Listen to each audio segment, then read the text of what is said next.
This episode of Trifles is brought to you by the Baker Street Journal, the leading publication of Sherlock Holmes scholarship since 1946. Find them online at bakerstreetirregulars.com. Welcome to Trifles, a weekly podcast about the Sherlock Holmes stories. It is, of course, a trifle, but there is nothing so important as trifles. Yes, the problem was final, the house was empty, and his bow was last, but there are so many other details to pick apart in the stories. Pray, be precise as to details. You know the plots, but what about the minutiae? Why would the Pope engage Sherlock Holmes' services? Why did he receive the Legion of Honor from France? And why would he refuse a knighthood? You are very inquisitive, Mr. Holmes. It is my business to know what other people don't know. Scott Monty and Burt Wolder will have the answers to these questions and more in Trifles. The game's afoot. Episode 176, Friend or Foe? Hello there, and welcome once again to Trifles, the Sherlock Holmes podcast, where we look into some of the minutiae in the Sherlock Holmes stories. I'm Scott Monty. I'm Burt Wolder. And I'm glad to say, Burt, that you are not a foe, but a great friend. Oh, thank you. Well, you're a great friend, too. You know, Anybody who would spend all this time listening to me has got to be either seriously ill or a great friend, or perhaps both. I like that. I will accept both. Oh, good. I was going to err on the side of seriously ill, but I appreciate the benefit of the doubt. Well, friends, you can find this episode at ihose.co/trifles176. That's where the show notes are, and you can leave us a comment there. That will appear on SherlockHolmesPodcast.com. You can email us if you are of the mind. We can be reached at Trifles at ihearofsherlock.com. And we are I Hear of Sherlock on all the social networks. We do thank you for your patronage. We know there have been donations coming in these trying times, and we appreciate that. Even if it's just $1 a month, it helps us to keep the lights on and keep the show going here, because as much as we like doing this, we can't do it completely out of the goodness of our hearts. No. Well, this is episode 176, and we're talking about friends or foes. Now, the reason this title was chosen is because there are a few instances of individuals in the Sherlock Holmes stories that appear to be counterparts, to be not counterparts, to be antagonists of Sherlock Holmes and Dr. Watson. And in the end, it turns out that they were actually more on the allies' side than the villains' side. And we wanted to talk about a few of those and what they presented like and how they managed to work their way from antagonists to helpmates in the canon. So, why don't we start with, I don't know. The thing with many of these is they are at the latter half of the canon, and my back half of the canon is not as strong as my forehand, if you will. My backhand is not as strong as my forehand. So let's start with the earliest one. We go to the adventure of the missing 3/4. Here, Holmes and Watson are trying to find what happened to Godfrey Staunton. The 3/4 for, is it Oxford? Is it specifically mentioned as Oxford? Oh, I doubt it. They mentioned blues, I think it was. Oh, really? I believe I thought there was never a case where they mentioned specifically one university over another. Oh, Cambridge. It was Cambridge. See, not Oxford, but Cambridge. Very good. Interesting. Yeah. Well, yeah, and you have, Dr. Leslie Armstrong in The Adventure of the Missing 3/4. And it's it's it's another remarkable thing. It's similar to the appearance of people like Grimsby Roylott. From the very first, you have in these early words a sense of what this character is all about. Watson says, well, it argues the degree to which I had lost touch with my profession, that the name of this fellow was unknown to me. Now, I'm aware that he's not only one of the heads of the medical school of the university, but a thinker of European reputation in more than one branch of science. And yet, without knowing his record, you couldn't fail to be impressed by just a glance at the man, the square, massive face, the brooding eyes under the thatched brows, the granite molding of the inflexible jaw. A man of deep character, a man with an alert mind, grim, ascetic, self-contained, formidable. Boy, oh boy, Watson is picking up a lot here. Yeah. So I read Dr. Leslie Armstrong. And of course, they have this conversation where Armstrong is not very happy with the whole idea of Sherlock Holmes or anyone muddling around in his private life. But boy, how different it would be if, Watson had walked into the scene and said, I had no idea about this fellow's reputation, but now I know that he's a considerable authority. Imagine my surprise to find a short man, 5'4", bald, with one twitchy eye, whose fingers nervously fingered the carnation in his right lapel, who seemed to be, doodling elephants on a pad as we walked in. Could this be the same man? No, but you have this huge character, someone who Holmes will eventually say, I think, isn't this where he says something like, there's no one who could fill the gap of Professor Moriarty if he put his mind to it, or something like that about Armstrong? That's interesting. Dr. Leslie Armstrong is certainly a man of energy and character. I've not seen a man who, if he turned his talents that way, was more calculated to fill the gap left by the illustrious Moriarty. And that's fantastic, because in this introductory exchange that they had, we had, Watson talks about the inflexible jaw, the granite molding, the massive face, self-contained, formidable, grim, ascetic. It's setting us up for what would be naturally a villain. And look, we already know that through their interaction with Grimsby Roylott, that if a doctor turns his brain to crime, he can be one of the first criminals. And with that in the backs of our minds, as we read this, we thought, well, that would make sense if Watson described him as such. And then, to further matters, the actual interaction between Armstrong, the opening salvo between Armstrong and Holmes is, I've heard your name, Mr. Holmes, Mr. Sherlock Holmes, and I'm aware of your profession, one of which I by no means approve.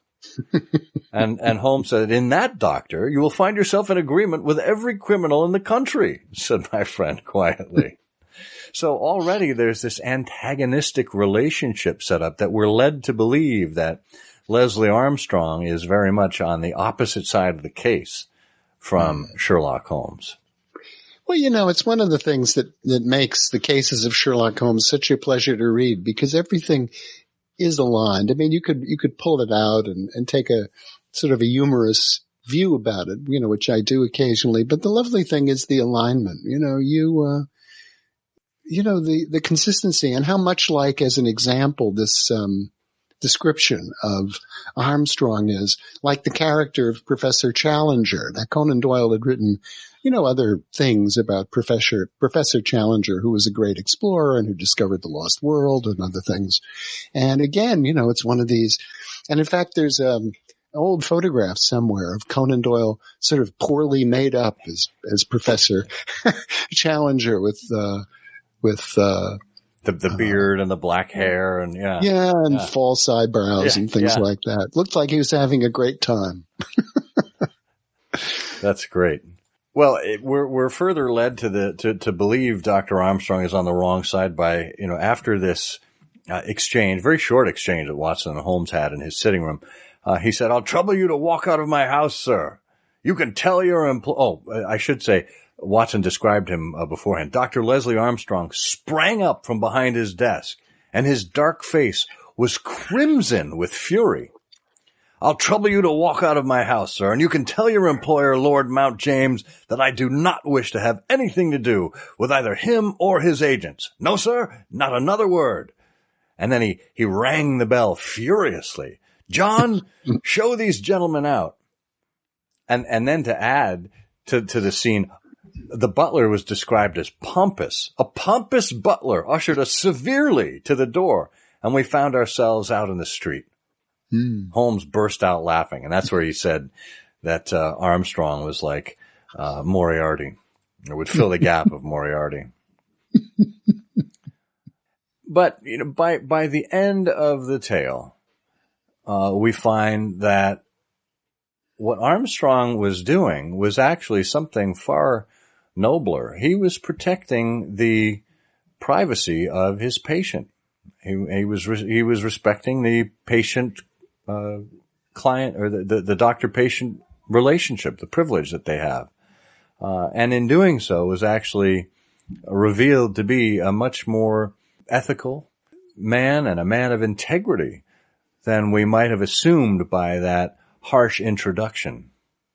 Yes, that's true. And Dr. Armstrong just provides many more opportunities for Sherlock Holmes to demonstrate his character. First of all, this emotional outburst from this very physical and formidable fellow doesn't dent Sherlock Holmes any more than his encounter with Grimsby Roylott and the bent poker dented him. He just continues to very methodically pursue his case. But then as the case goes on, we'll find that Holmes employs some methods to try to trace his movements, thinking that he's connected with the disappearance of the missing three-quarter.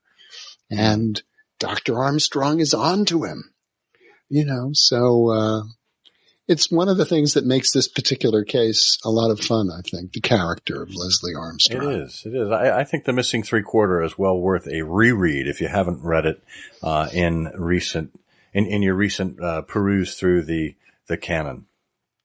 Well, we're going to pause here for a quick peruse through our sponsor's spot. Spring is here, and that means the spring issue of the Baker Street Journal is beginning to arrive all around the world. In this issue, it's the usual lineup of great scholarship, like a re-examination of the Reichenbach Fall by Derek Belanger, and just his type, an analysis of the Decopay warning in The Hound of the Baskervilles by Jessica Schilling. And in this issue, a very special word from Wiggins.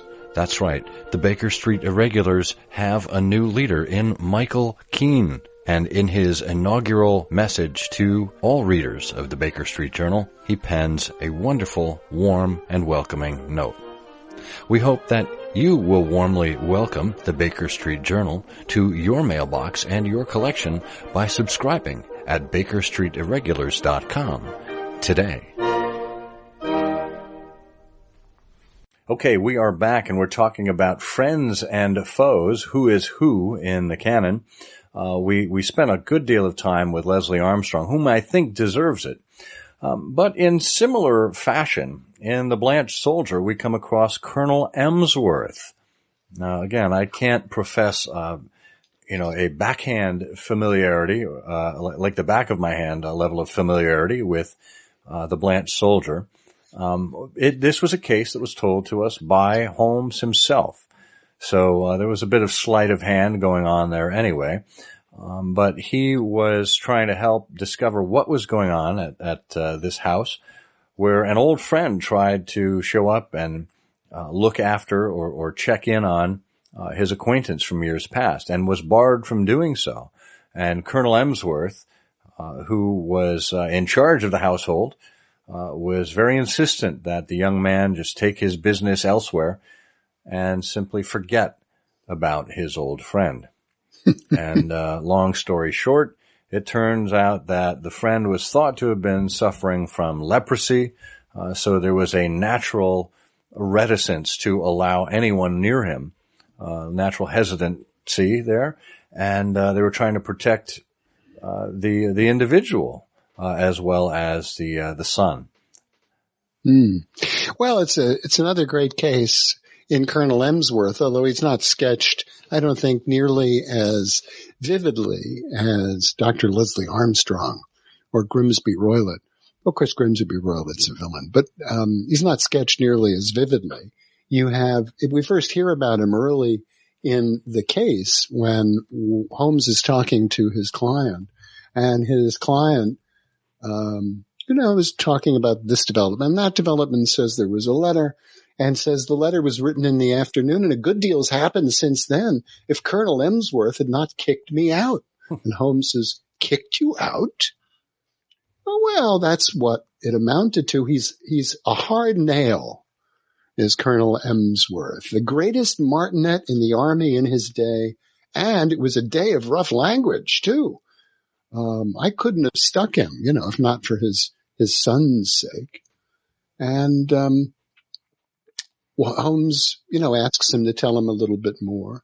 And it turns out that Colonel Emsworth is the Crimean VC, which means he got a Victoria Cross, a very high military honor from his service in the Crimean War. And there you are. So that's the earliest sketch we have of Colonel Emsworth. And his son Godfrey, had fighting blood in him. And that's why our client here, Mr. James Dodd, is eager to discover, what's become of old Godfrey, and he's not getting very far. Now, remind me, wasn't Godfrey Staunton in The Missing Three-Quarter? Godfrey Staunton in The Missing, yes, indeed. And here we have Godfrey Emsworth. It seems like their Godfreys simply need protection. Well, so do the Emsworths. The Emsworths need to be found. That could have been. So, another mysterious figure, and we don't really know too much about him, is the figure of Porlock. Porlock is in the underworld, and we discover the name Porlock in the Valley of Fear because Holmes says that he received a message and identified it as Porlock's writing. Watson says, who then is Porlock? Porlock, Watson, is a nom de plume, a mere identification mark, but behind it lies a shifty and evasive personality. In a former letter, he frankly informed me that the name was not his own, and defied me ever to trace him among the teeming millions in this great city. Porlock is important, not for himself, but for the great man with whom he is in touch. Picture to yourself the pilot fish with the shark, the jackal with the lion, anything that is insignificant in companionship with what is formidable. Not only formidable, Watson, but sinister, in the highest degree sinister. That is where he comes within my purview. And he speaks then of Porlock's association with Moriarty. Yes. Now we should say it's Fred Porlock because as his nom de plume was developed, he went to the trouble of signing himself with a first name and a last name. So it's Fred Porlock. Well, good thing. Otherwise, I would have assumed he was James Porlock. But clearly, Porlock is on the negative side of the law, and yet he is an informant. He helps Sherlock Holmes out. So, while he may be a foe, he is certainly a valuable friend to the Sherlock Holmes consulting business. Well, yes, absolutely invaluable for a moment there. Yeah. And similarly, we have Barker, my hated rival on the Surrey shore. Now, this is in The Adventure of the Retired Colorman, where Holmes sends Watson off to do a little bit of footwork, and Watson comes back and says, I had driven to the Blackheath station and had caught my train there when, just as it was starting, I saw a man dart into the carriage next to my own. You know that I have a quick eye for faces, Holmes. It was undoubtedly the tall, dark man whom I had addressed in the street. I saw him once more at London Bridge, and then I lost him in the crowd, but I am convinced he was following me. No doubt. A tall, dark, heavily mustached man, you say, with grey-tinted sunglasses? Holmes, you are a wizard. I did not say so, but he had grey-tinted sunglasses and a Masonic tie pin. Holmes, Simple, my dear Watson, quite simple. But let us get down to what is practical. And they go on and on. So Holmes later lets on that this is Barker, his hated rival of the Surrey shore. Well, Barker's one of those names that repeats too. There's a Barker, I think, in Valley of Fear. I think there are a couple of Barkers in the cases of Sherlock Holmes. But yes, poor old Barker. In this discussion of friends and foes, I mean, it's interesting to look at these characters, who are sort of on the line, in terms of their motivations and their actions and their impact on the cases.